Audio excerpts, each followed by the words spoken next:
Malam, Romo. Yo, silakan dari mana? Dari Keuskupan Agung Medan, Romo, Paroki Lubuk Pakam. Silakan. Ini Romo, saya masih kurang paham tentang eh, tradisi, magisterium, dan kitab suci Romo. Walaupun ini memang sudah sering dibahas, tapi saya masih kurang begitu bisa memahami arti-arti tradisi, magisteriumnya, dan kitab sucinya Romo. Mohon dijelaskan Romo. Oke, yang pertama, apa itu tradisi? Oke, Ibu Ya, tahu apa itu tradisi, Ibu? Saya bukan ngomong tentang tradisi yang kebiasaan makan minum dan semua, oke?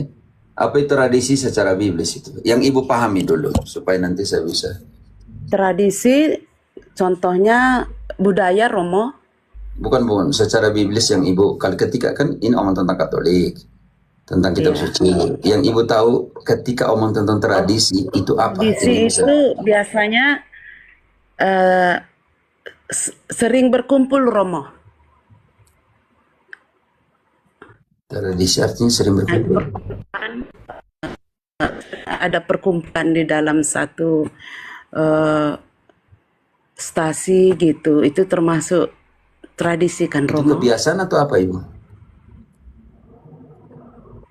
Salah satunya memang satu Ya, maksudnya begini, kepentingan kalau Romo begitu yang kita bilang dibutuhkan memang. definisi tradisi dulu, Ibu. Apa itu tradisi? Ini yang Ibu harus mengerti dulu. Itulah saya belum mengerti Romo. Maksudnya saya tanya yang Ibu pikirkan tentang tradisi itu, saya mau dari pemikiran Ibu dulu, baru saya bisa omong. Karena Ibu tanya, kira-kira Ibu paham tentang tradisi itu apa? Saya kurang paham Romo apa itu tradisi sebenarnya Romo. Apa yang dikatakan tradisi saya kurang paham. Oke. Ibu, Ibu kan punya, Ya, Ibu kan marga apa, Ibu? Boru Situmorang Romo. Contohnya nih, bagaimana melakukan perkawinan di dalam Boru Situmorang? Adat Batak lah Iya, ya, Romo. bagaimana contohnya? Bukan soal ada bata, bagaimana prosesnya? Tuh. Proses dalam gereja apa proses dalam suku adatnya Romo? Kalau proses suku adat ada Ibu, yang marhata gereja Ibu sinamot. tidak usah jelaskan ke saya. Yang saya butuhkan Ibu tadi dari suku Situmorang. Makanya saya bilang proses di dalam suku Situmorang menikah itu seperti apa? Oh, begini Romo, kalau yang saya jalani marhori-hori dinding gitu Romo, bertemu Oke. dua keluarga baru mengundang marhata sinamot artinya mengantar jujuran gitu Oke. Romo. Yang pertanyaan saya, apakah itu tertulis atau tidak tertulis tentang proses itu? Tidak Romo. Diterima dari mana? Sejak ibu atau dari nenek moyang? Dari nenek moyang. Oke, karena itu sekarang kita masuk definisi tradisi. Tradisi adalah yang kuterima, itulah yang kuteruskan. Di dalam Yunani namanya paradosis. Definisinya ada di mana? 1 Korintus 11, 1 Korintus 11 ayat 23 bagian pertama. 1 Korintus 11 ayat 23. Bagian Sebab Kecil kali apa suara ke Erwin. sebab apa yang telah kuteruskan kepadamu telah aku terima dari Tuhan. Sebab apa yang kuteruskan, itulah yang kuterima dari Tuhan. Yang kuterima, itulah yang Diteruskan. kuteruskan. Kita ambil contoh yang tradisi, yang tertulis ini. Oke, yang tertulis. Oke, lanjut. Yaitu bahwa Tuhan Yesus pada malam waktu ia diserahkan mengambil roti dan sesudah itu ia mengucap syukur atasnya. Ia Oke, memecah cukup. Dalam. Jadi, tradisi itu diteruskan dengan dua cara, Ibu. Ini penting sekali. Sekarang kita ambil cara pertama. Tapi kita jelaskan dulu. Ginting. 2 Tesalonika 2 ayat 15. Dua cara meneruskan tradisi.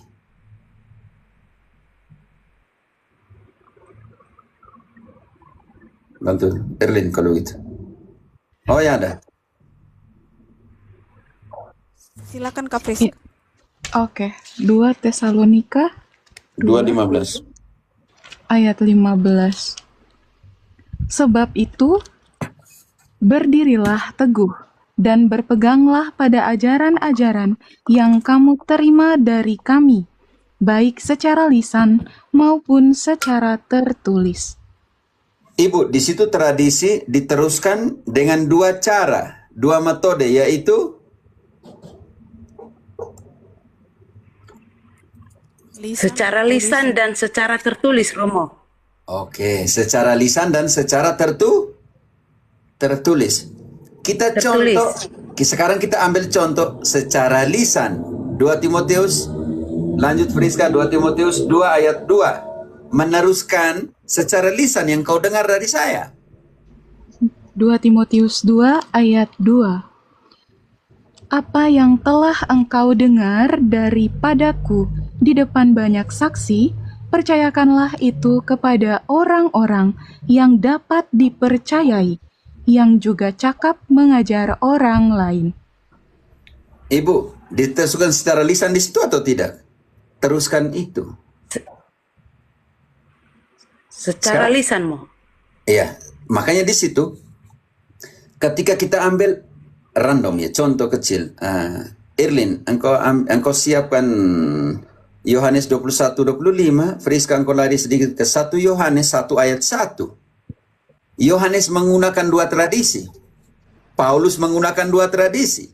Kita ambil contoh dari dua rasul ini. 1 Yohanes 1 ayat 1. Apa yang telah ada sejak semula, yang telah kami dengar, yang telah kami lihat dengan mata kami, yang telah kami saksikan, dan yang telah kami raba dengan tangan kami tentang firman hidup, itulah yang kami tuliskan kepada kamu. Di situ tradisi apa? Ibu, yang pertama di situ di dalam Yohanes 1 ayat 1 tadi. Dia Yang menuliskan. Yang menuliskan. mereka dengar, yang diraba, dan yang dilihat. Di situ Yohanes Iya, bilang menuliskan. yang kami, bukan lagi dia sendiri, oke? Ya. Oke, sekarang pakai tradisi tradisi lisan di dalam 2 Yohanes 1 ayat 9. Ayat 12, maaf. 2 Yohanes 1 ayat 12. Sesungguh pun banyak yang harus kutulis kepadamu, aku tidak mau melakukannya dengan kertas dan tinta, tetapi aku berharap datang sendiri kepadamu dan berbicara berhadapan muka dengan kamu, supaya sempurnalah sukacita kita. Di situ Yohanes menggunakan tradisi apa, Ibu? Yang barusan dibaca. Lisan. Langsung bertatapan muka, Romo, secara lisan. Lisan, supaya sukacita Sempurna. Tradisi lisan supaya sukacita sempurna. Sekarang kita kembali ke 1 Yohanes 1. Ayat 1 tadi sudah dibaca, sekarang ayat 3 dan ayat 4. Dia omong yang sama. Ketika aku menuliskan itu, supaya sukacita menjadi sempurna. 1 Yohanes 1 ayat 3, apa yang telah kami lihat dan yang telah kami dengar itu, kami beritakan kepada kamu juga, supaya kamu pun beroleh persekutuan dengan kami.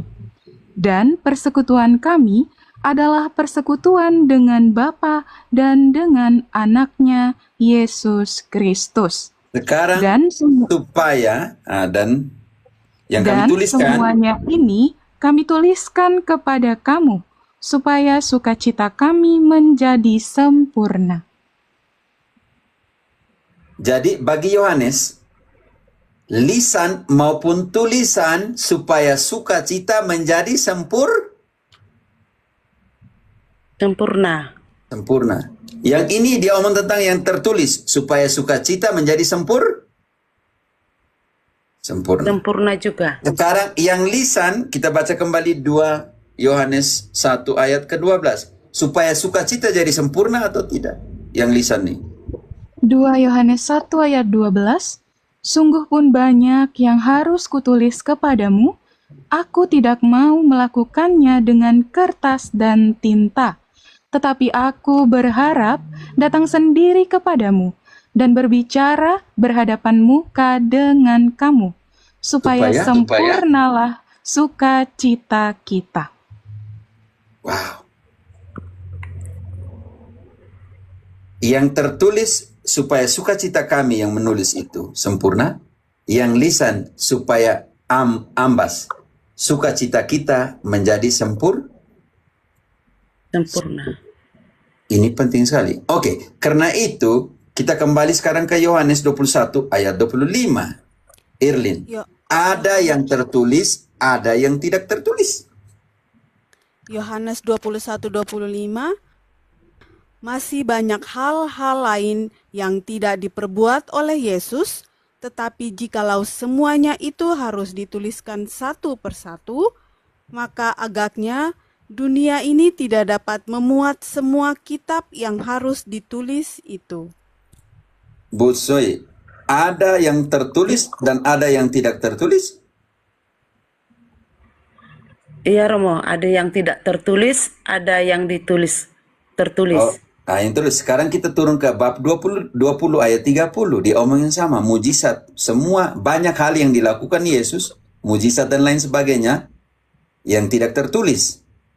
Tetapi yang tertulis artinya ada yang tertulis, ada yang tidak tertulis, tetapi yang tertulis bab 20 ayat 30. ayat turun. 30, memang masih banyak tanda lain yang dibuat Yesus di depan mata murid-muridnya yang tidak tercatat di dalam kitab ini.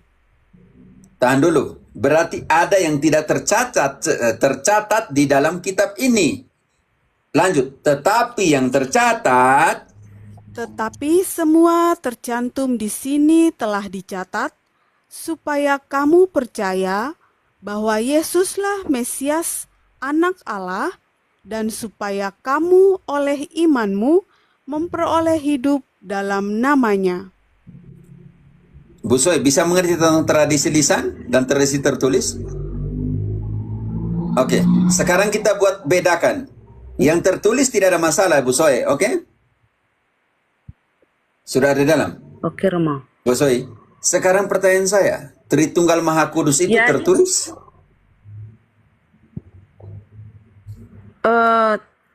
Saya rasa tidak tertulis ya Romo.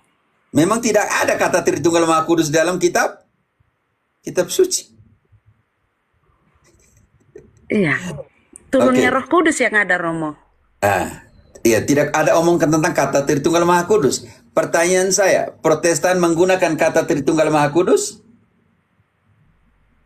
Iya, mereka memakai. Kenapa pakai kalau tidak ada dalam kitab suci, Ibu? Contoh kecil, Ya sekarang juga ya, Mo. mereka menggunakan kredo, iman rasuli, Pakai Romo, sebagian gereja. di mana ditulis dalam kitab suci tentang kredo? Tidak ada. Itu hasil konsili. Iya. Tritunggal Maha Kudus hasil konsili. Pertanyaan yang lain. Ibu, Natal Paskah juga dirayakan oleh Protestantisme? Dirayakan Romo. Di mana di kitab suci omong tentang Natal dan Paskah? Tidak ada. Hasil keputusan gereja. Oke, sekarang hari Minggu tertulis. Kalian harus ibadah hari Minggu. Tertulis dalam kitab suci? Tidak Romo. Ada yang kita bisa analisa dari segi teks kitab suci. Tetapi di situ tidak bilang, kamu harus hari Minggu. Bisa mengerti? Bisa Romo, bisa. Keputusannya siapa? Gereja. Oh, Pertanyaan lain lagi. Ibu mengerti union hipostatika? Tidak Romo, baru ini dengar. Yesus benar-benar Allah dan benar-benar manusia? Pernah dengar? Iya, pernah dengar Romo. Dan sekarang tanya Protestan, tunjukkan ayat yang mana yang Yesus adalah benar-benar manusia dan benar-benar Allah di dalam ayat. Tidak ada, Ibu. Itu hasil konsili. Oh, Pembaptisan anak, Ibu. Di Iya, mana? Romo ya. Pembaptisan anak di mana? Saya rasa nggak ada pembaptisan anak, Romo, di kitab Letterleknya nggak suci. ada. Tapi ada ayat yang merujuk ke sana. Tapi bukan pembaptisan anak dalam pengertian letterlek. Keputusan gereja hasil konsili. Artinya, Oh, Protestan mati-matian melawan tradisi gereja, tetapi sedang menikmati hasil keputusan gereja. Ibu, di mana di dalam kitab suci omong tentang perjanjian baru 27 kitab? Kitab mana di dalam perjanjian baru yang memuat daftar perjanjian baru? Kitab mana, Ibu? Kitab mana ada iya, maksudnya nubuatan Romo bahwa kitab suci perjanjian baru harus 27 kitab perjanjian baru? Ada atau tidak ada? tidak ada, Romo. Itu karena ditetapkan oleh konsili gereja. Karena itu Protestan kembalikan semua yang kita daftarkan dari atas tadi. Ibu, Protestan harus menggunakan semua yang ada di dalam kitab suci. Kalender yang ibu gunakan hari ini, kalendernya siapa? Gregorian, Romo. Gregorius Katolik itu punya. siapa? Katolik, Seorang apa? Katolik lah, Romo. Seorang apa? Imam ya, Romo ya. Seorang apa yang Bukan ya. menggantikan Santo Petrus? Seorang gantikan satu Petrus saat ini Bapak Paus lah, Romo. Gregorius itu seorang paus. Oh, Jadi Protestan menggunakan kalender Gregorian. Gregorian. Dan Ya. Gregorius itu yang mencetusnya. Dia seorang paus. Paus. Jadi Protestan tidak bisa hidup tanpa tradisi Katolik. Titik. Oh. Iya, Romo. Yang Baru aku bisa. patung lah, yang apa? Itu ornamen liturgis. Itu yang tradisi liturgis, tradisi devosional. Yang tidak mau kaitkan sembarang dengan tradisi apostolik.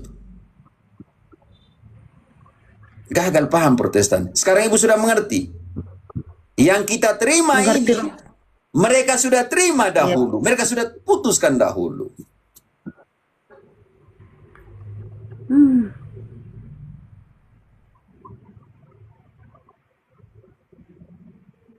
Sekarang magisterium, Ibu. Iya, Romo. Magisterium. Siapa yang mengajar? 2 Timotius 3 ayat 14.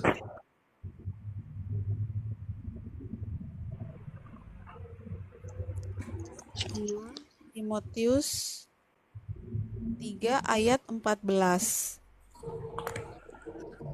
Tetapi hendaklah engkau tetap berpegang pada kebenaran yang telah engkau terima dari dan engkau yakini, dengan selalu mengingat orang yang telah mengajarkannya kepadamu.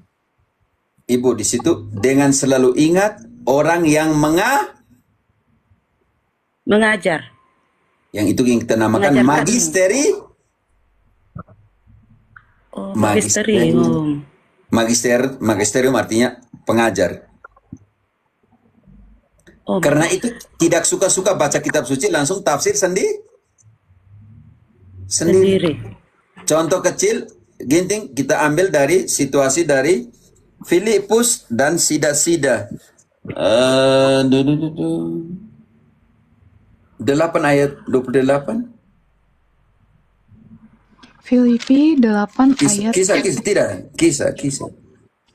Kisah 8 ayat 8. 28. Ayat 28. Sekarang orang itu sedang dalam perjalanan pulang dan duduk dalam keretanya sambil membaca kitab Nabi Yesaya. Lalu kata Roh kepada Filipus, "Pergilah ke situ dan dekatilah kereta itu." Filipus segera ke situ dan mendengar Sida-Sida itu sedang membaca kitab Nabi Yesaya. Kata Filipus, "Mengertikah Tuan apa yang Tuan baca itu?" Jawabnya, "Bagaimanakah aku dapat mengerti kalau tidak ada yang membimbing aku?" Lalu ia Bagaimana aku bisa mengerti kalau tidak ada yang membimbing aku? Dia baca kitab suci loh, dia tidak mengerti. Sida-sida itu orang pintar dalam sebuah istana. Oke, apa yang diminta? Apa yang dikatakan oleh oleh Filipus? Apa yang dilakukan oleh sida-sida? Lalu ia meminta Filipus naik dan duduk di sampingnya. Nas yang dibacanya itu berbunyi seperti berikut. Seperti seekor domba, ia dibawa ke pembantaian. Dan seperti anak domba yang keluh di depan orang yang menggunting bulunya, demikianlah ia tidak membuka mulutnya. Dalam kehinaannya berlangsunglah hukumannya. Siapakah yang akan menceritakan asal-usulnya? Sebab nyawanya diambil dari bumi. Lanjut, Romo. Maka kata Cukup. sida-sida. Cukup.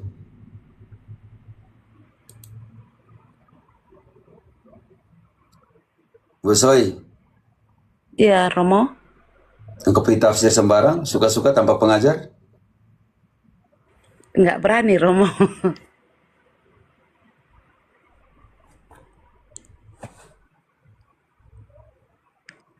Karena itu dalam 2 Petrus 3 ayat 15-16, jangan tafsir suka-suka.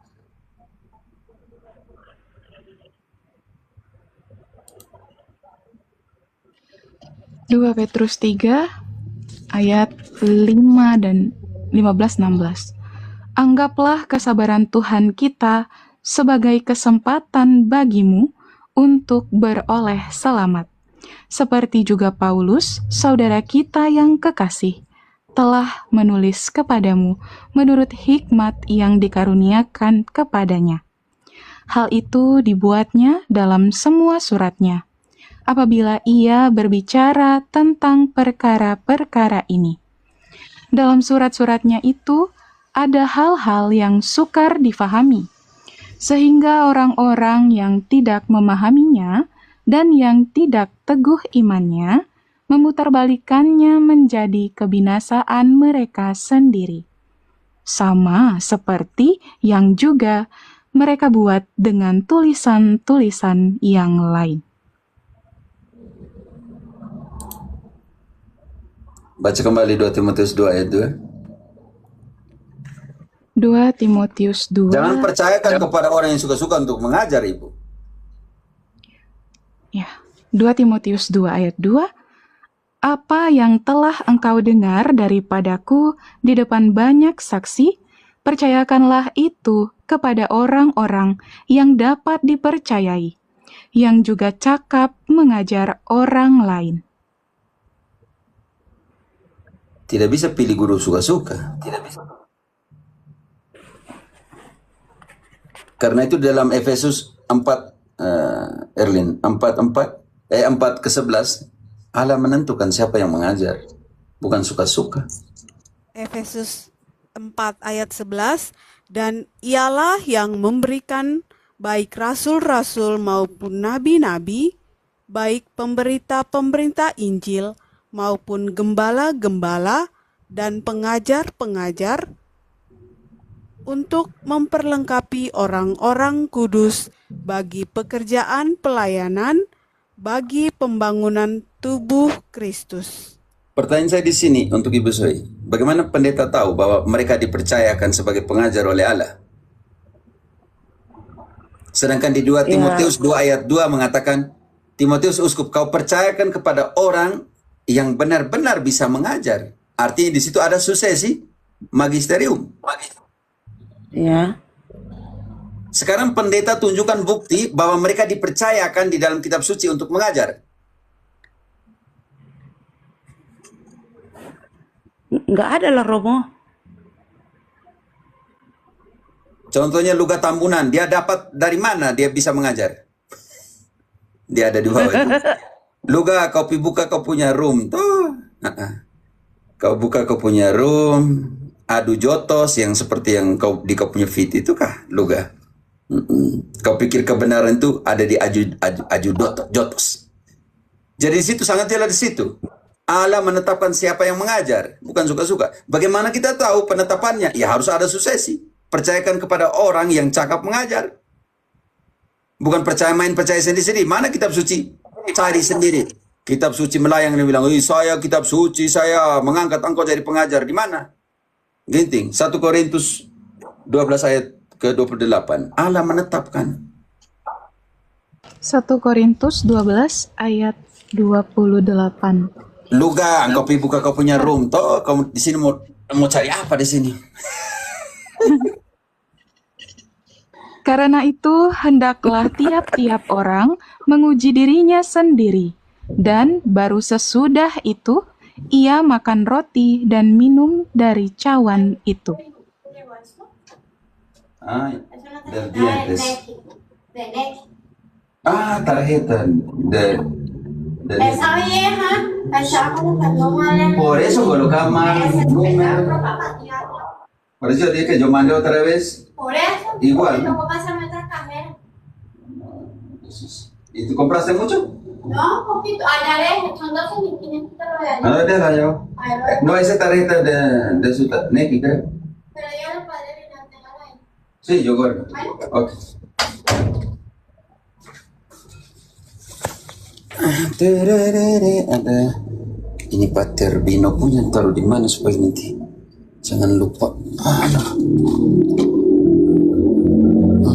Dia sudah di Medellin. Aduh, bagaimana dia punya? Oke.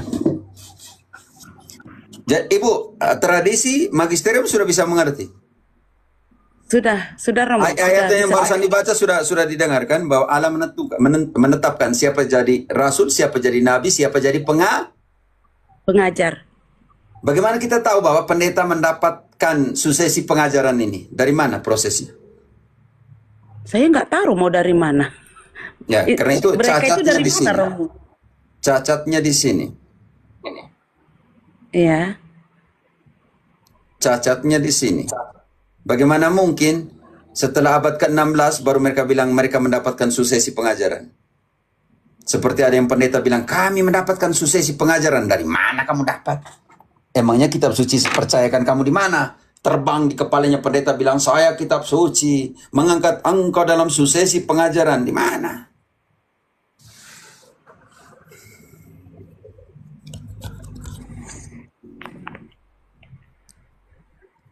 Demikian Ibu ya. Kita sudah Ya, omong 3 Romo. kitab Tapi suci, tradisi, dan magisterium. Oh ya, saya bisa paham Romo. Baru saya mengertilah tentang itu. Selama ini saya masih kurang pas gitu Romo. Walaupun nanti ada katekese dari pastor, masih belum konkret gitu mendalaminya. Tapi kali ini, malam ini baru saya benar-benar paham. Karena itu suruh mereka kasih kembali Tritunggal, Union Hipostatika, Natal, Pasca, Credo. Karena semua hasil konsili. Kenapa mereka pakai? Itu kan tidak dalam kitab suci. Iya memang betul Romo. Di luar catatan kitab suci itu sebenarnya. Dia ada di dalam tradisi. Iya. Namanya tradisi apostolik. Ya, Berarti walaupun masih begitu banyak. Ibu, walaupun begitu ada juga Katolik yang namanya Iya. Katolik relatif ya. Katolik yang tidak panas, Iya. tidak dingin. Katolik yang juga cari kelemahan para pengajar Katolik. Ada tuh, Ibu. Ada Katolik-Katolik yang hidupnya setiap hari untuk cari kelemahan, jatuhnya di mana imamnya jatuh supaya bisa umum buruk. Ada tuh Katolik-Katolik seperti tuh. itu. Oh, ada Ibu. Oh ya Romo. Wah, ada Katolik-Katolik yang relativisme ini. Yang awam-awam yang merasa diri mereka juga pintar. Ya, saya tidak pernah larang mereka. Banyak awam Katolik yang pintar. Tapi kadang karena bilang kepintarannya terlalu, itu jadi bodoh lagi. Banyak seperti itu. Karena terlalu pintar, Ibu. Banyak awam-awam Memang Katolik seperti itu. Saya pernah lihat itu juga Romo. Saya bingung, dia Katolik tapi seperti pakai jubah jubrai gitu Romo. Saya nggak tahu itu Ya, Katolik tidak, apa. saya tidak mau sebut siapa orang apa, tidak. Maksudnya ada yang begitu juga, namanya Katolik relativisme. Katolik yang sudah cukup dengan apa yang dia ketahui. Katolik-Katolik ini saya anjurkan buka room, ajar. Jangan cari kelemahan, tidak ada guna. Kalau kelemahan dosa itu orang berhadapan dengan Tuhannya sendiri. Nanti Tuhan bilang, kau hakimi kau, hukum kau, itu urusan dia dengan Tuhan Allah. Nah, begitu ya. Benar-benar Romo.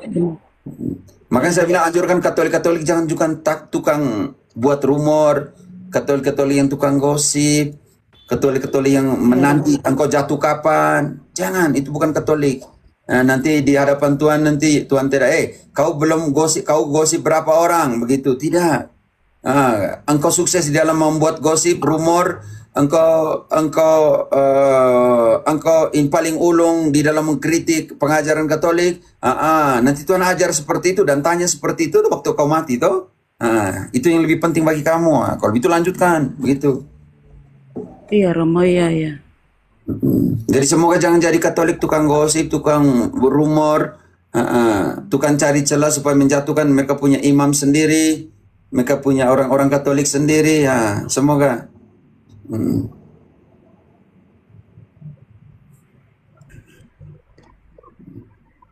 Katolik yang tidak tahu mau buat apa lagi di room untuk mengajar, ya buat rusak wajah kekristenan dengan cara seperti itu. Oke teman-teman, yang lain di sini, Ibu Soe bisa mengerti ya? Bisa Romo, bisa sekalipun. Sudah dan paham Nieps, sekali saya membedakannya. dan Nieps. Oke Romo, terima kasih. Ya, Selamat malam Romo. saya bangga dengan kalian yang awam, buka room untuk mengajar. Karena itu mandat yang kita peroleh dari semua yang kita peroleh dari setelah sakramen Krisma. Kita diwajibkan, diharuskan untuk membela iman kita dalam perkataan dan perbuatan. Itu ada tertulis di dalam KGK, kalau tidak salah 1285 ya, Frater, atau 58. Seperti itu. Ya? Iya Romo. Iya Romo, ya. 1285. Baca 1285. Ayo semangat para awam Katolik. Ajarkan, itu mandat yang kita terima dari gereja untuk memberikan pertanggungjawaban iman kita. Daripada cari celah di mana Katolik salah, tidak ada guna. Itu sama dengan Proti. Mentalitas Proti cari kesalahan, celah di mana kesalahan Katolik. Tidak ada guna di situ. Nanti Tuhan tanya, kau nih cari orang punya kesalahan berapa kali? Tidak ada. Baca itu KGK 1285. Mandat gereja untuk mereka yang telah menerima sakramen Krisma. Ya. Iya, Mo. KGK Cuma saya nomor belum 12. Ya, kita baca saya dulu. bacakan dulu Bu ya. Saya bacakan dulu ya. Katekismus Gereja Katolik nomor 1285. Bersama dengan pembaptisan dan ekaristi, sakramen penguatan atau krisma membentuk sakramen-sakramen inisiasi Kristen yang kesatuannya harus dipertahankan. Jadi, perlu dijelaskan kepada umat beriman bahwa penerimaan penguatan itu perlu untuk melengkapi rahmat pembaptisan. Berkat sakramen penguatan, mereka terikat pada gereja secara lebih sempurna dan diperkaya dengan daya kekuatan Roh Kudus yang istimewa. Dengan demikian, mereka semakin diwajibkan untuk menyebarluaskan dan membela iman sebagai saksi Kristus yang sejati dengan perkataan maupun perbuatan. Buka Komal, mengajar dengan perbuatan, dengan perkataan.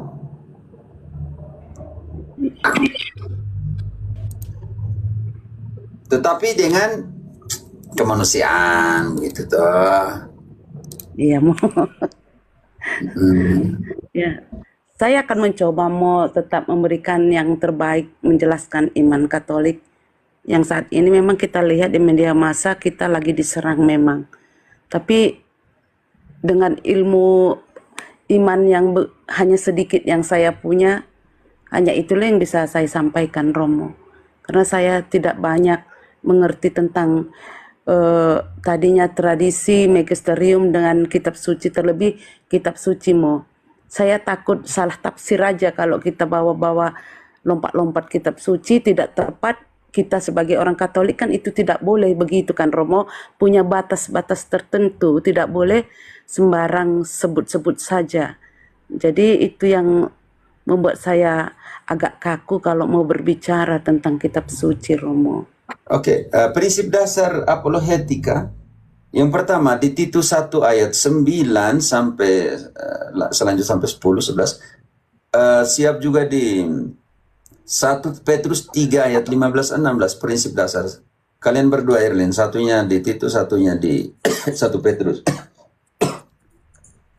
Titus 1 ayat 9, dan berpegang kepada perkataan yang benar, yang sesuai dengan ajaran yang sehat, supaya ia sanggup menasehati orang berdasarkan ajaran itu dan sanggup meyakinkan penentang-penentangnya. Dia harus belajar. Dia harus belajar. Baca kembali. Ibu belajar, Ibu. Siapkan diri. Iya, Dan Romo. berpegang kepada perkataan yang benar, yang sesuai dengan ajaran yang sehat, supaya ia sanggup menasehati orang berdasarkan ajaran itu dan sanggup meyakinkan penentang-penentangnya. Yang pertama harus dibuat adalah berpegang dulu pada ajaran yang benar, ajaran yang benar, Ibu. Artinya bertekun dalam ajaran yang benar itu dulu. Kalau tidak, bagaimana meyakinkan para penentang? Iya, Santo iya. Petrus bilang dalam 1 Petrus 3 ayat 15-16 gitu. 1 Petrus 3 ayat 15 dan 16. Tetapi kuduskanlah Kristus di dalam hatimu sebagai Tuhan, dan siap sedialah pada segala waktu untuk memberi pertanggungan jawab kepada tiap-tiap orang yang meminta pertanggungan jawab dari kamu tentang pengharapan yang ada padamu. Tetapi haruslah dengan lemah lembut dan hormat, dan dengan hati nurani yang murni, supaya mereka yang memfitnah kamu karena hidupmu yang saleh dalam Kristus menjadi malu karena fitnahan mereka itu. Berikanlah pertanggungjawaban ketika diminta pertanggungjawaban. Tetapi pertanggungjawaban dahulu dengan kuduskanlah Kristus di dalam hatimu. Ibu, bisa mengerti di situ? Iya. Sekarang Bisa, Romo. metodologi yang harus kita buat. Kita akan berhadapan dengan orang-orang yang setiap hari omong tentang tema-tema yang bodoh dan lain bagi Santo Paulus ya, oke? Kita ambil di 2 Timotius yang sama. Angkat tadi 2 Timotius yang sama tadi 1 Petrus ya. 2 Timotius 2 ayat 23 sampai dengan 26. Panggilan etis untuk semua para pewarta Katolik dari Santo Paulus. 2 Timotius 2 ayat 23. Hindarilah soal-soal yang dicari-cari, yang bodoh dan tidak layak. Engkau tahu bahwa soal-soal itu menimbulkan pertengkaran. Sedangkan seorang hamba Tuhan tidak boleh bertengkar, tetapi harus ramah terhadap semua orang. Ia harus cakap mengajar, sabar, dan dengan lemah lembut dapat menuntun orang yang suka melawan, sebab mungkin Tuhan memberikan kesempatan kepada mereka untuk bertobat dan memimpin mereka sehingga mereka mengenal kebenaran. Dan dengan demikian, mereka menjadi sadar kembali karena terlepas dari jerat iblis yang telah mengikat mereka pada kehendaknya. Karena itu kalian lihat di dalam dialog atau diskusi dengan Pendeta Melatuk, saya memilih diam. Kapan saya harus masuk untuk mempertanggungjawabkan iman?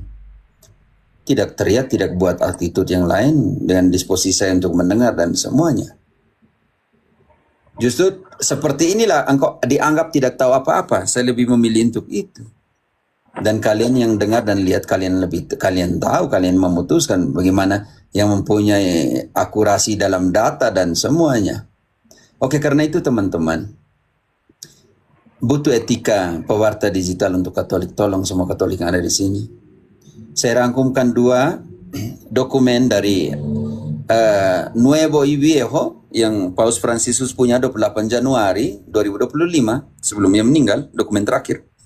Dan juga dari Humanitas yang barusan dikeluarkan oleh Paus Leo. Etika pewarta digital menemukan hati di era artifisial. Bagaimana kita menemukan hati di era artifisial? Teman-teman, saya bantu dulu nanti, walaupun ini Zoom punya, tetapi nantilah kita bagi di Zoom, tapi saya buat kilas balik cepat. Menjadi saksi yang menghidupkan di benua ke-6, benua digital, tanpa kehilangan arah dan kehilangan jiwa. Jadi selalu punya jangkar dan salib di dalam dunia pewartaan digital. Tanpa harus diombang-ambingkan oleh uang, oleh nama besar. Yang seperti ada yang bilang, saya punya figur kan lebih banyak. Ini yang sudah kehilangan arah dan kehilangan jiwa di tengah dunia digital. Ketika mengatakan, saya lebih punya viewer, seolah-olah kebenaran itu bergantung kepada viewermu. Paradoks benua ke-6. Terkoneksi namun terisolasi. Dunia maya, ilusi, identitas dibangun dengan jumlah like setiap pagi. 5.000 tambah teman di daftar media sosial menjadi kebanggaan besar. Ruang diskusi dipenuhi dengan provokasi untuk menarik viewer. Dunia nyata realita, kekosongan dan kekeringan hati yang mendalam. Kursi pemakaman yang kosong dan autisme sosial. Orang akan puji engkau di ruang digital. Tetapi ketika engkau mati dan dibawa ke kubur, berapa orang yang menemani? Kursi pemakaman yang kosong dan autisme sosial. Luka kemanusiaan akibat ad hominem dan penghakiman. Ketika kita hidup di era di mana perangkat mendekatkan yang jauh, namun pada saat yang sama menjauhkan yang dekat. Krisis pewarta. Niat awal mewartakan kebenaran, tergoda oleh keramaian algoritma. Distorsi metode mencari perdebatan, makin banyak ribut makin di situ. Fokus pada menang debat bukan memenangkan jiwa. Apa yang terjadi setelah perdebatan dengan Mel Atok? Semua posisi mencari pembenaran. Apalagi sekelas pendeta Mel Atok di YouTube-nya itu, di TikTok-nya memuatkan kesedihan namanya kesedihan akademis dan logika. Ketika memuat tema-tema judul-judul bombastis di sana. Kehancuran etika personal, serangan personal yang terjadi menggunakan caci maki atau hominem dan banyak hal lagi yang kalian lihat. Kadang saya dibilang ini, dibilang itu, kalian jadi saksi mata dari semua. Banyak orang menjadi seteru salib Kristus. Kita lupa bahwa ruang Katolik sering dipijamkan untuk menghancurkan dinamika karakter seorang atas nama pewartaan. Atur utama minus malum. Carilah kebaikan terbesar dan hindarilah keburukan yang terkecil yang bisa terjadi dalam hidup. Hindari keburukan terbesar dan berjuanglah menghindari keburukan terkecil dalam setiap kata. Jangkar harapan di tengah arus artifisial. Kecepatan teknologi tidak bisa dihentikan. Paus Fransiskus mengingatkan kita bahwa kita tidak menolak kecerdasan buatan, namun kita harus memegang teguh prinsip-prinsip dasar kekristenan. Tanpa jangkar, hanya terbawa relativisme dan ego. Relativisme dan subjektivisme akan menghanyutkan Katolik tanpa jangkar doktrinal. Dengan jangkar salib, mutekan dulu yang lain. Menjaga stabilitas, tolong di-mutekan teman-teman. Belum diminta untuk omong, mutekan dulu. Dengan jangkar salib, menjaga stabilitas, etika pewartaan meskipun diombang-ambingkan oleh badai informasi. Ingat ketika simbol adalah perahu kan, dengan jangkar dalam jubileum itu. Kompas eksistensi pewarta, tolong. Dari mana kita datang penciptaan? Diciptakan menurut gambar Allah, diberi nafas kehidupan untuk memelihara dunia, bukan merusaknya. Di mana kita berada? Dunia digital sekarang ini. Diutus ke tengah dunia yang penuh kegelapan, Yohanes 3:16, untuk menjalankan perintahnya dan membawa terang. Terkadang kita lihat posisi di sini, seorang pewarta tapi berdosa. Dan banyak orang Katolik menggunakan posisi kebutaan seorang pewarta untuk memadamkan terang pelita yang sedang dia hidupkan, yaitu firman Allah, supaya orang lain bisa melihat jalan. Kesedihan di dalam dunia pewartaan. Kadang musuh terbaik kita adalah orang-orang terdekat kita. Kemana kita akan pergi? Ini krisis eksistensial. Dari mana kita datang kita tidak tahu. Di mana kita pergi, di mana kita berada kita tidak tahu. Dan kemana kita akan pergi kita tidak tahu. Dimensi eskatologi dalam pewartaan. Berjalan kembali menuju rumah Bapa, meninggalkan jejak yang membawa orang lain ikut serta. Karena itu saya selalu katakan bahwa jangan pernah cemas. Sampai di mana kamu akan tiba dalam hidup ini, cemaslah bahwa di dalam setiap langkahmu engkau meninggalkan jejak. Supaya orang lain bisa ikut seperti engkau menuju rumah Bapa.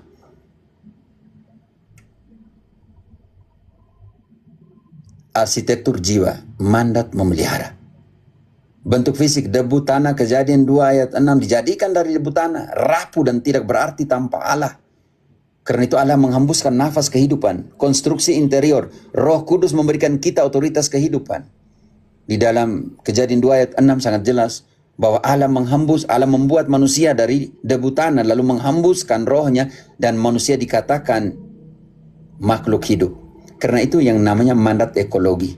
Menempatkan Taman Eden benua digital untuk mengusahakan dan memelihara, bukan untuk menghancurkan karakter sesama. Jika tugas kita memelihara, kita tidak punya hak menghancurkan orang lain dalam hidup kita.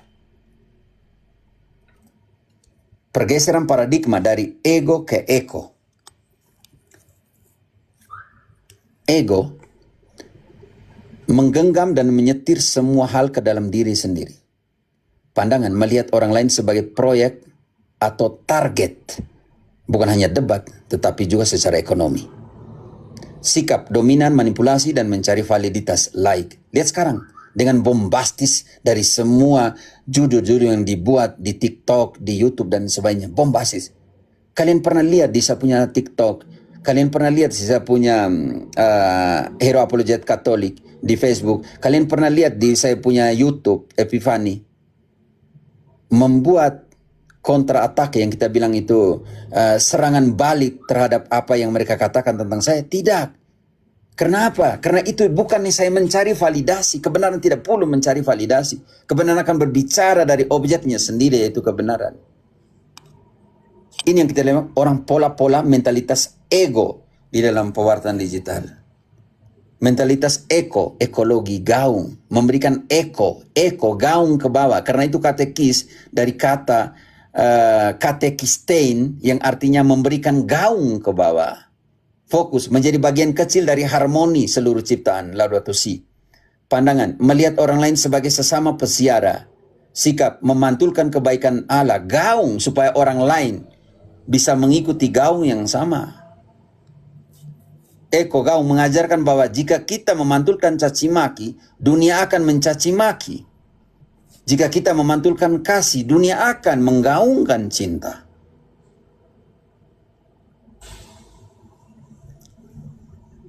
Dan waktu saya dengar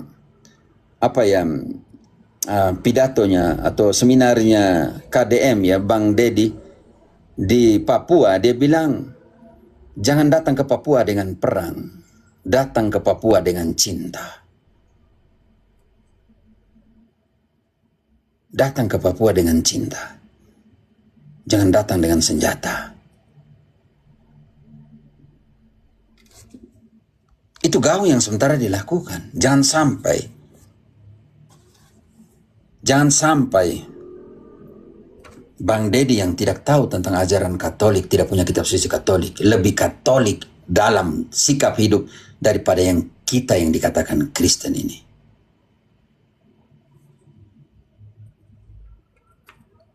Empat, arkotipe netizen, sikap kita di dunia maya.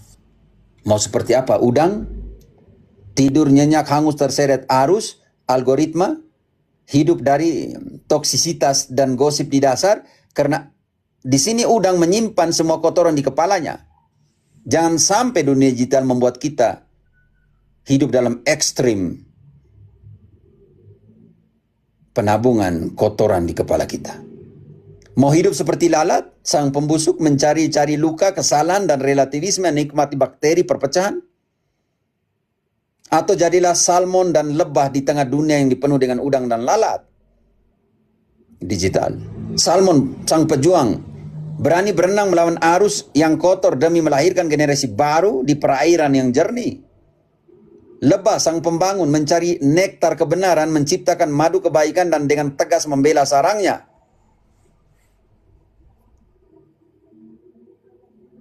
Ada yang mau bahan ini kah? Arsitek etika hati 1 Timotius 1 ayat 5.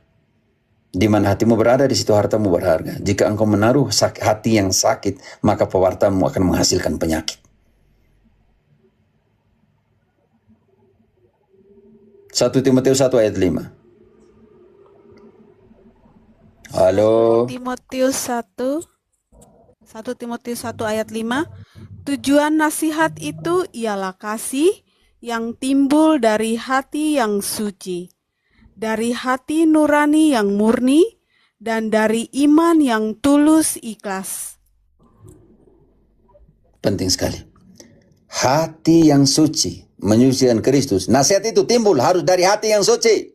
Menyucikan Kristus dalam batin sebelum mengetik satu kata pun. Katolik, jangan buat yang sama seperti Protestan yang membuat. Baca kembali bagian pertamanya. Tujuan nasihat itu ialah kasih yang timbul dari hati yang suci. Tahan dulu. Timbul dari hati yang suci. Menyucikan Kristus dalam batin sebelum mengetik satu kata pun di dunia mayamu. Lanjut. Nasihat, tujuan dari nasihat itu untuk apa? Lahir dari hati yang suci, apa lagi? Dari hati nurani yang murni. Membedakan iman yang dulu. Ada 3 hal penting di situ. Membedakan motivasi, apakah ini untuk Tuhan, apakah ini untuk pamor pribadi. Ingat, Pendeta Melatok, kontrol semua komentar yang lagi dibuat di TikTokmu, di YouTubemu dan lain sebagainya, dengan tema-tema dengan judul bombastis itu. Membedakan motivasi, semua judul yang kalian pasang itu, apakah ini untuk Tuhan ataukah untuk pamor pribadimu. Ketiga, tujuan dari motivasi etika hati itu apa? Dan dari iman yang tulus ikhlas. Kasih Allah yang dicurahkan oleh Roh Kudus. Apa yang Roh Kudus taruh di hatimu? Bantu dulu. Ginting, Roma 5 ayat 5. Apa yang Roh Kudus taruh di dalam hati kita? Roma 5 ayat 5. Dan pengharapan tidak mengecewakan, karena kasih Allah telah dicurahkan di dalam hati kita oleh Roh Kudus yang telah dikaruniakan kepada kita. Nasihat yang menghidupkan. Pewartaan yang keluar dari mulut atau jarimu di dunia digital. Jadi kan ketik banyak yang di sini tuh. Yang ramah dan menuntun, bukan mengutuk. Ingat, ini frase saya selalu bilang. Di mana hatimu berada, di situ hartamu berharga. Ini saya punya kalimat, selalu saya pakai kalimat ini. Dimanapun, apapun, selalu di situ. Di mana hatimu berada, di situ hartamu berharga. Jika engkau menaruh hati yang sakit dalam pewartaanmu, maka pewartaanmu akan menghasilkan penyakit. Arsitek etika hati. Model rumah kaca, kekudusan yang transparan. Penginjil ada rumah kaca untuk pertumbuhan kekudusan. Apa yang tumbuh di dalam terlihat jelas dari luar. Karena itu dia taruh cinta di dalam hatimu. Karena itu di dalam 1 Petrus tadi 3 ayat 15. Kuduskanlah Kristus di mana? Ginting engkau yang baca tadi. 1 Petrus 3 ayat 15. Kuduskanlah Kristus di dalam 1 Petrus 3 ayat 15. Kalian punya daya ingat ini parah juga ya. Semua yang di sini, oke. Kuduskanlah Kristus di dalam mana? Ayo, yang type lebih bagus lagi kalau. Baca.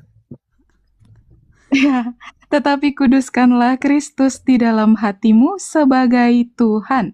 Oke, dan cukup. siap sedialah. Yang pertama, kuduskanlah Kristus di dalam hatimu sebagai Tuhan dan siap sedialah untuk apa? Dan siap sedialah pada segala waktu untuk memberi pertanggungan jawab kepada tiap-tiap orang yang meminta pertanggungan jawab dari kamu tentang pengharapan yang ada padamu. Karena itu kita butuh apa, Erlin? Efesus 1:18. Efesus 1 ayat 18. Dan supaya ia menjadikan mata hatimu terang, agar kamu mengerti pengharapan apakah yang terkandung dalam panggilannya, betapa kayanya kemuliaan bagian yang ditentukannya bagi orang-orang kudus. Oke, penginjilan rumah kaca untuk pertumbuhan kekudusan. Apa yang tumbuh di dalam terlihat jelas dari luar. Ke dalam, membantu orang lain menemukan Yesus akan membuatmu berlutut dan mengklarifikasi imanmu sendiri. Yang berlutut di hadapan Allah mampu berdiri di hadapan dunia. Keluar, kesaksian hidup menyeret orang lain. Kata-kata bisa menarik, tetapi teladan hiduplah yang mengubah hati orang lain. Karena itu, Santo Paulus di dalam 1 Timotius 4 ayat 16 mengatakan, awasilah dirimu sendiri dan awasilah ajaranmu. Dengan berbuat demikian, engkau menyelamatkan dirimu sendiri dan orang-orang yang mendengarkannya. Kita tidak bisa memberi dari wadah yang kosong. Mengasah kapak etika tanggung jawab. Selesai kan? Tidak usah ya? Lagi 3 halaman. Tidak usah kah? Tidak usah sih. Selesaikan atau tidak usah? Lanjut. Selesaikan atau tidak usah? Awasilah jarimu tadi. Awasilah jarimu dan apa yang kau ketik. Sebab dengan berbuat demikian engkau... Lanjut, Romo. Lanjut sedikit. Oke, sekarang rumah kaca tadi sudah. Sekarang kita lihat di proses kedua, mengasah kapak etika tanggung jawab. Di abad ke-21, etika ketaatan harus disandingkan dengan etika tanggung jawab. Kita wajib membekali diri. Ingat, penting sekali. Aksi yang kita selalu pakai, tetapi butuh refleksi, learning, action, kembali berefleksi, baca kembali, aksi. Ini sirkulus, lingkaran dalam pengertian ini. Analogi penebang pohon. Penebang pertama terus menebang tanpa henti, hasil semakin menurun karena kapak menumpul. Penebang kedua beristirahat 1 jam setiap hari untuk mengasah kapak, hasil tetap konsisten dan maksimal. Pertanyaan saya, kapan pewarta Katolik melakukan studi dan refleksi setiap hari? Kalau tidak, kita adalah penabang pertama yang tiap hari tebang, tidak pernah asah. Jangan terus berdebat di ruangan maya tanpa pernah berhenti untuk berdoa, membaca kitab suci, dan memperbaiki metode. Iman butuh pembelajaran. Lihat semua itu buku-buku yang ada di sana itu. Di bawah, lantai, di situ, di sini. Tolong, Katolik. Dan kita adalah murid. Tuhan mengutus murid, bukan Tuhan mengutus guru. Tetapi murid yang mengajar, supaya status murid kemuridanmu selamanya. Murid yang mengajar, tetapi murid selalu yang mendengarkan Tuhan. Yang belajar dari Dia. Tujuan pewartaan, memperkenalkan bukan mengalahkan. Yang harus dihindari, mencari-cari persoalan bodoh yang menimbulkan pertengkaran. Yang tadi kita sudah lihat di 2 Timotius 2, 23-26 yang kita telah baca, tetapi kita belum baca di Titus 3, ayat 9-11. Tolong dibantu baca dulu. Sambil cari, saya baca dulu di sini. Yang harus dihindari, mencari-cari persoalan bodoh yang menimbulkan pertentangan. Menganggap memenangkan argumen sama dengan memenangkan jiwa. Memaksakan pertobatan melalui kekerasan kata-kata. Hati-hati loh. Yang terjadi selama ini, makin terjadi pembenaran di judul TikTok, di judul YouTube, dan lain sebagainya. Sedangkan seorang hamba Tuhan tidak boleh bertengkar. Harus ramah, sabar, dan cakap mengajar dengan lemah lembut. Memperkenalkan mereka kepada kasih Kristus melalui persahabatan agar Tuhan menuntun mereka. Oke, sekarang kita baca di Titus ini keras loh. Di Titus 3 ayat 9-11 keras sekali. Titus 3 ayat 9, tetapi hindarilah persoalan yang dicari-cari dan yang bodoh. Persoalan silsilah, percekcokan, dan pertengkaran mengenai hukum Taurat, karena semua itu tidak berguna dan sia-sia belaka. Seorang bidat yang sudah 1-2 kali kau nasihati, hendaklah engkau jauhi. Engkau tahu bahwa orang yang semacam itu benar-benar sesat dan dengan dosanya menghukum dirinya sendiri. Oke, meninggalkan jejak bukan sekadar argumen. Saya tahu seseorang buta, mungkin besok lusa minyak yang ada di pelita sudah kosong, sudah tidak sumbu, sudah kering. Tetapi ingat bahwa kalian pernah melihat jalan yang benar. Meninggalkan jejak bukan sekadar argumen. Bendahara yang bijak dalam Matius 13:52 ini gila ya dalam pengertian ini. Pandai mengeluarkan harta yang lama, tradisi, kasih dengan wadah yang baru, teknologi, media sosial. Bantu dulu. Hebat sekali ini. Ginting, Matius 13:52, Markus 3:13. 52. Maka berkatalah Yesus kepada mereka, "Karena itu setiap ahli Taurat yang menerima pelajaran dari hal kerajaan sorga itu seumpama tuan rumah yang mengeluarkan harta yang baru dan yang lama dari perbendaharaannya." Oke. Pandai mengeluarkan harta yang lama, tradisi, kasih dengan wadah yang baru, teknologi, media sosial dan lain sebagainya. Berjalan bersama dengan Tuhan ketika dia memanggil para rasul. Tujuan pertama dia panggil untuk apa? Markus 3:13. Untuk apa? Yesus panggil pertama para rasul untuk apa? Markus 3:13. Kemudian naiklah Yesus ke atas bukit. Ia memanggil orang-orang yang dikehendakinya dan mereka pun datang kepadanya. Lanjut. Yang Ia pertama datang kepada dia. Datang kepadanya. Yang kedua. Ia menetapkan 12 orang untuk menyertai dia dan untuk diutusnya memberitakan Injil. Datang kepada dia, menyertai dia, dan pergi mewartakan. Cemaslah. Cemaslah saudara dan saudariku. Cemaslah. Hanya jika langkahmu di dunia digital tidak meninggalkan jejak kasih yang bisa diikuti oleh orang lain menuju Bapa. Hiduplah sebagai gaung dari cintanya. Terima kasih.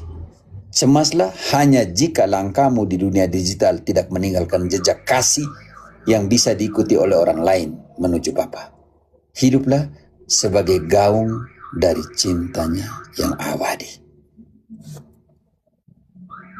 Oke. Mulai dari sekarang, awasilah jarimu dan apa yang kau ketik.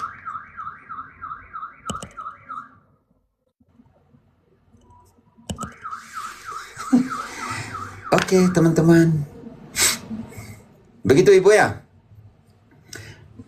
Terima kasih. Ya, Sebenarnya saya Romo. tidak mau masuk ke etika digital karena ini bahan untuk Zoom, tapi biar untuk pengajaran.